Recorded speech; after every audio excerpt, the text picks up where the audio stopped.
Okay, so starting with the long answers of chapter Nationalism in Europe, self-study book, class 10, CBSE. So Frederick Sorio की painting के बारे में पहला question है। ये जो video already text book explanation की है उसके अंदर ये पूरी पेंटिंग बहुत डिटेल में आई हैव एक्सप्लेन, उसी के बेसिस पे ये क्वेश्चन है। In one of the print he has shown people of Frederick Sorio जो थे उन्होंने अपनी एक पेंटिंग के अंदर एक उटोपियन विजन पेंट की थी। In one of his print, he has shown people of Europe and America offering homage to the Statue of Liberty. Homage यानी जैसे हम भगवान के आगे झुकते हैं, उनको फूल अर्पण करते हैं, तो मतलब अपना एक homage देना to the Statue of Liberty, which is a symbol of democracy and liberty. कि एक टाइम ऐसा आया था, उन्होंने एक विजन उस टाइम पे प्रिडिक्ट की थी कि जब डेमोक्रेसी होगी और लिबर्टी होगी, फ्रीडम होगी। एज पर हिज विजन जो भी एब्सोल्यूटिस्ट इंस्टीट्यूशंस हैं वो पेरिश हो जाएंगे, मतलब जो किंग्स हैं, जो मोनार्की रूल है, वो सारे पेरिश हो जाएंगे। People of the world will be identified, उनके फ्लैग से आइडेंटिफाई करेंगे, जैसा कि हम आज देखते हैं हर एक कंट्री का एक अपना नेशनल फ्लैग है, उनकी नेशनल कॉस्ट्यूम है। People of United States and Switzerland with their flags have passed the Statue of Liberty symbolising they are already democratic. मतलब स्विट्जरलैंड और यूनाइटेड स्टेट्स में ऑलरेडी लिबर्टी आ गई है। They have pass the Statue of Liberty with their flags and other allegories will unify a nation. वो हम आगे वाले चैप्टर में यही सब समझेंगे। नेक्स्ट है, सबसे पहले शुरुआत कहाँ से हुई, नेशनलिज्म की शुरुआत कहाँ से हुई। When did the first clear cut expression of nationalism come in France. Analyse the measures और practices which created a sense of collective identity among the French people. French लोगों में कलेक्टिव आइडेंटिटी, नेशनलिज्म यानी अपने आप को एक nation का समझना, सबकी एक जैसी लैंग्वेज हो, एक जैसे कॉस्ट्यूम हो, सब एक पर्टिकुलर नेशन को सिम्बलाइज करें। तो सबसे पहले शुरुआत जो पहला रिवॉल्यूशन हुआ वो फ्रेंच रिवॉल्यूशन हुआ, उसको कंसिडर किया जाता है as a first clear cut expression of nationalism. तो whenever you are studying read all the question that इन सारे क्वेश्चन का आंसर यहाँ पर है। The first clear-cut expression of nationalism came in France with the French Revolution in 1789. French Revolution led to the transfer of sovereignty from monarchy to a body of French citizens. जैसा कि हमने class 9 में देखा कि किस तरीके से national assembly बनी थी, मोनार्की जो है वो रूल ख़त्म हो गया, जो नेशनल असेंबली है उन्होंने टेनिस कोर्ट ओथ ली थी। क्लास 9 का चैप्टर था French revolution and they form their own constitution. तो वो फर्स्ट क्लियर कट एक्सप्रेशन था। द इंट्रोडक्शन ऑफ ला पेट्री यानी फादरलैंड, ले सिटेओन यानी citizen, emphasize the notion of united community. ला पेट्री वर्ड इंट्रोड्यूस हुआ, मतलब फादरलैंड, और ले सिटेओन के फादरलैंड है और हम उसके सिटीजन्स हैं। उसने एम्फेसाइज किया, एम्फेसाइज करना यानी स्ट्रेस दिया, the notion of united community. एक new French flag tricolour was chosen, जो रॉयल फ्लैग था मोनार्की का, किंग का, उसको रिप्लेस कर दिया न्यू फ्रेंच फ्लैग ने। A state general was elected by the active citizens और नेशनल असेंबली नाम दिया गया, वो हमने क्लास 9 में पढ़ा था। मतलब मोनार्की रूल ख़त्म करके जो लोग हैं, जो मिडिल क्लास हैं और द थर्ड क्लास, मतलब पूरी फ्रेंच सोसाइटी 3 क्लास में डिवाइडेड थी, तो जो थर्ड एस्टेट था उन्होंने अपनी एक नेशनल असेंबली फॉर्म की। New hymns were composed, oaths were taken, martyrs were commemorated, and regional dialects were discouraged. French was declared as a common language of the nation. क्यों? क्योंकि तभी एक नेशनलिज्म की फीलिंग जो है वो सबके अंदर आएगी, that they all belong to one nation. So ये पूरा क्वेश्चन जो है वेरी इंपॉर्टेंट है, इसको अच्छे से प्रिपेयर करो। Next question is what changes it Napoleon. So हमने जब क्लास 9 में पढ़ा था दैट मोनार्की रूल जो लुई 16 है उसको डिस्पोज ऑफ करके नेशनल असेंबली ने अपना कॉन्स्टिट्यूशन ले डाउन करा, बट सम हाउ वो जो इलेक्टेड असेंबली थी वो इतनी एफिशिएंटली वर्क नहीं कर पाई। एंड ऑफ द चैप्टर में बोला गया था दैट इतना कन्फ्यूजन और डिस्टर्बेंस था पूरे फ्रांस में that Napoleon took over the power and he became the dictator. अब जो नेपोलियन है उसने बहुत सारे चेंजेस इंट्रोड्यूस करे, एडमिनिस्ट्रेटिव सिस्टम में बहुत अच्छे चेंजेस लेकर आया।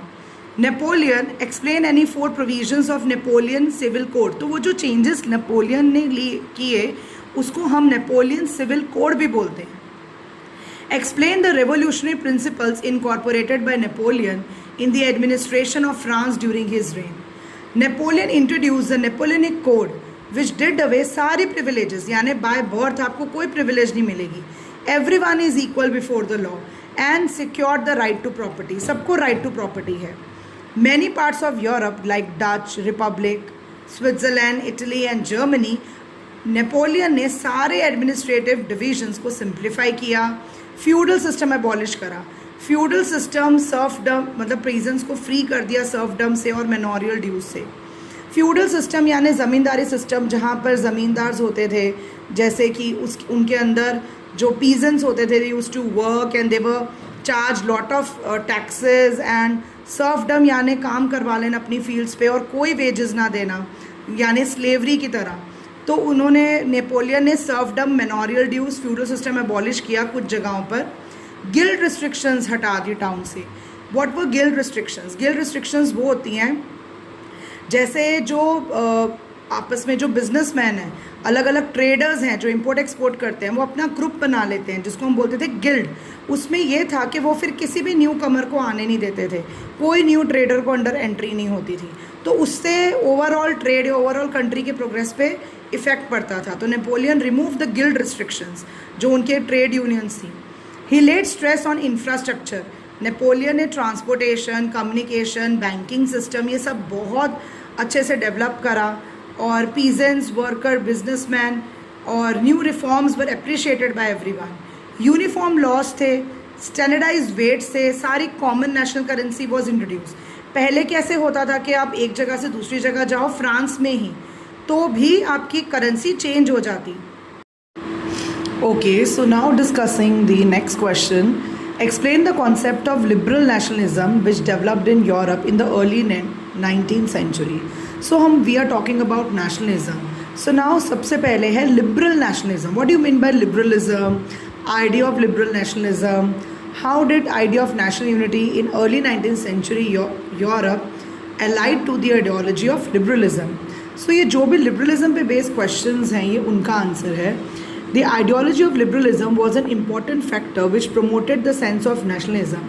लिबरलिज्म का आइडिया सबसे इम्पॉर्टेंट फैक्टर है जिससे लोगों के अंदर नेशनलिज्म की फीलिंग जो है वो डेवलप हुई कि okay we have to develop a nation state. The term liberalism has been derive from the Latin word लिबरे means free. Different people interpreted meaning of liberalism differently. Middle class के लिए liberalism था equality मिलना, freedom मिलना. Politically liberalism का meaning था concept of government by consent, कि लोगों की कंसेंट से गवर्नमेंट बने. For some it meant having the right of private property, कि प्राइवेट प्रॉपर्टी आपको अपनी खुद की प्राइवेट प्रॉपर्टी का हक होना चाहिए. In the economic sphere liberalism stood for freedom of markets, कि आपको ट्रेडर्स को ट्रेड करने में कोई किसी तरीके से restrictions ना हो. Freedom of markets, the traders demanded free movement of goods and capital. So अलग अलग जैसे economically, politically, for middle class. So ये सारे अलग अलग वर्जन है लिबरलिज्म के. डेफिनेटली प्लेड इंपॉर्टेंट रोल कि लोगों में नेशनलिज्म की फीलिंग जो है वो डेवलप हुई. Now very next important question is Vienna Congress. We talked about Napoleonic code. Napoleon ने जो है वो फ्रांस को में डिक्टेटरशिप इस्टेब्लिश की after the national assembly failed. Now Napoleon was both good and bad. He was good in sense जो हमने Napoleonic civil code पढ़ा कि बहुत सारे एडमिनिस्ट्रेटिव को सिंप्लीफाई किया.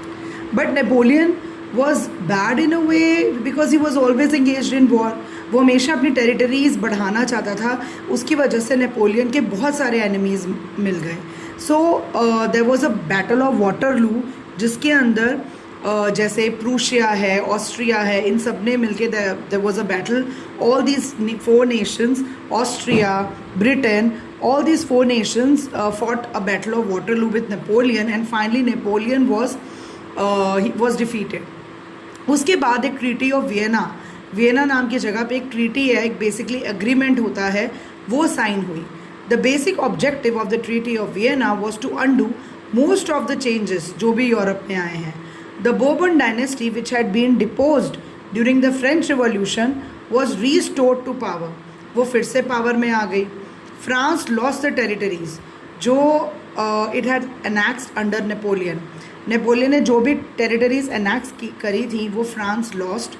बोर्बन डायनेस्टी जो हमने क्लास 9 में पढ़ा था कि लुई 16 था, he belong to the Bourbon dynasty. National assembly आई, फिर डिक्टेटरशिप हुआ नेपोलियन के अंडर। जब नेपोलियन हारा तो बोर्बन डायनेस्टी को फिर से जो है वो रिस्टोर कर दिया गया। Series of states were set upon the boundaries of France. France के आसपास बहुत सारे स्टेट्स जो है वो बना दिए गए ताकि फ्रांस और ज़्यादा एक्सपांड ना कर पाए फ्यूचर में। प्रूशिया जो बाद में जाके जर्मनी बना, उसको बहुत ज़्यादा न्यू इम्पॉर्टेंट टेरिटरीज दी गई वेस्टर्न फ्रंटियर में, वेस्टर्न साइड में, फ्रांस के वेस्टर्न पार्ट में। और Austria was given the control of northern Italy. North Italy Austria के पास चला गया। बाद में हम पढ़ेंगे दैट इटली जो है वो ऑस्ट्रिया से अपना फिर से ये वाला पार्ट वापस लेता है। The German confederation of 39 states that had been set up by Napoleon was left untouched. 39 states जो नेपोलियन ने एक्वायर करे थे, जर्मन कॉन्फेडरेशन ऑफ 39 स्टेट्स, उसको अनटच रखा गया, उसको वैसे का वैसा ही रखा गया। Now सबसे पहले there are many questions in between, but first of all I am discussing all the unifications. Italy कैसे यूनिफाई हुआ, ब्रिटेन कैसे यूनिफाई हुआ, जर्मनी की unification and Balkans. Now we will discuss first these questions. Let's start with Italy. So political situation of Italy. Unification से पहले like Germany, Italy had a too long history of political fragmentation. Fragmentation यानी सब कुछ बहुत बिखरा हुआ था, मतलब इटली के अंदर कोई पार्ट किसी के अंडर है, कोई पार्ट किसी के अंडर है, उसके छोटे छोटे पार्ट सब दूसरे अलग जो है वो एम्पायर्स हैं उनके अंडर थे. Italians were scattered over several dynastic states as well as multinational Habsburg empire. Italy में रूल करता था Habsburg empire. During the middle of 19th century Italy 7 states में डिवाइडेड था, जिसमें से सिर्फ एक स्टेट सार्डिनिया पीडमोंट, वही बस इटालियन जो एक्चुअल इटालियन प्रिंसली हाउस है वही रूल करता था. बाकी तो सब कुछ दूसरे स्टेट्स मतलब दूसरे एम्पायर्स के अंडर चला गया था इटली का. जैसे कि नॉर्थ वॉज अंडर ऑस्ट्रियन हैब्सबर्ग्स, ये वही है जो ट्रीटी ऑफ वियना में ऑस्ट्रिया को नॉर्दर्न इटली का पार्ट दिया गया था. सेंटर में पोप था, ब्रिटेन का रूल. सदर्न रीजन में बर्बन किंग से स्पेन के. तो इटली का मेजर पार्ट दूसरे लोग ही रूल कर रहे थे. Even the Italian language had not acquired one common form. Italian language के भी बहुत अलग अलग रीजनल फॉर्म्स थे. अब इटली को यूनिफाई कैसे किया गया? Briefly trace the unification of Italy. Italy a fragmented state. During the हमेशा whenever you are writing long answers always give headings. During the middle of 19th century, Italy was divided into 7 states, of which only one, Sardinia Piedmont, was ruled by Italian princely house. Role of Giuseppe Mazzini. He was the leader. Italy में एक Republican party थे, उसके leader थे Giuseppe Mazzini. जब वो exile में थे, exile यानी कहते हैं ना कि कोई सज़ा सुनाते हैं तो उनको देश निकाला मिलता है दूर कहीं. तो जब वो एग्जाइल में थे उस दौरान भी उन्होंने एक new association called young Italy बनाई. उस टाइम पे बहुत सारी सीक्रेट सोसाइटीज़ बनती रहती थी. It was a secret society which was form to bring about regeneration. Education के थ्रू इटली में रीजनरेशन यानी चेंज लेकर आना. Role of Cavour. कवॉयर जो थे वो सार्डिनिया पीडमोंट जो प्रिंसली हाउस था उसके चीफ मिनिस्टर थे. उनका मेन एम था इमेंसिपेशन यानी शुरुआत. इटली को इमेंसिपेट करना यानी इटली को एक नेशन स्टेट बनाना है, वो ऑस्ट्रिया से शुरुआत करनी पड़ेगी. पहले ऑस्ट्रिया को इटली के अंडर लाना पड़ेगा. Through a tactful diplomatic alliance. Tactful with France मतलब कैवॉयर ने फ्रांस के साथ हाथ मिलाया और ऑस्ट्रियन फोर्सेस को हरा दिया.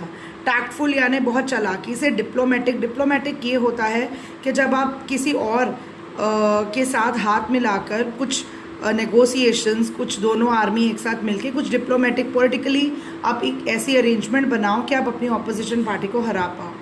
ही succeeded in defeating the Austrian forces. फिर थे role of Giuseppe Garibaldi. Garibaldi was known as a hero of red shirts. He was a revolutionary. और जो कैवॉयर थे उन्होंने ऑस्ट्रिया को इटली के अंदर मिला लिया. गैरीबेल्डी गए साउथ में. Italy and the kingdom of 2 Sicilies. South Italy और किंगडम ऑफ 2 सिसिलिस उसको वो जीत के वहाँ के रूलर्स को हरा के इटली के अंदर लेकर आए. And succeeded in winning the support of local pageants. और वहाँ पर साउथ इटली में हमने यहाँ पर इस क्वेश्चन में पढ़ा था there was a rule of Spain, तो स्पेनिश रूलर्स को इन्होंने हरा दिया। और उसके बाद Victor Emmanuel two, first Italian parliament जो है representing the whole of Italy except Rome and Venetia, Turin में, टुरिन नाम की जगह पे विक्टर इमैनुअल टू को ही was crowned as a king of Italy. उस टाइम पे बस रोम और वेनेशिया थे, वो बाद में अंदर इंक्लूड हुए, बाकी सारा इटली ऑलमोस्ट कंबाइन हो गया and major amount of Italy was unified and Victor Emmanuel two was given the title of king of Italy. So this was all about Italy का यूनिफिकेशन।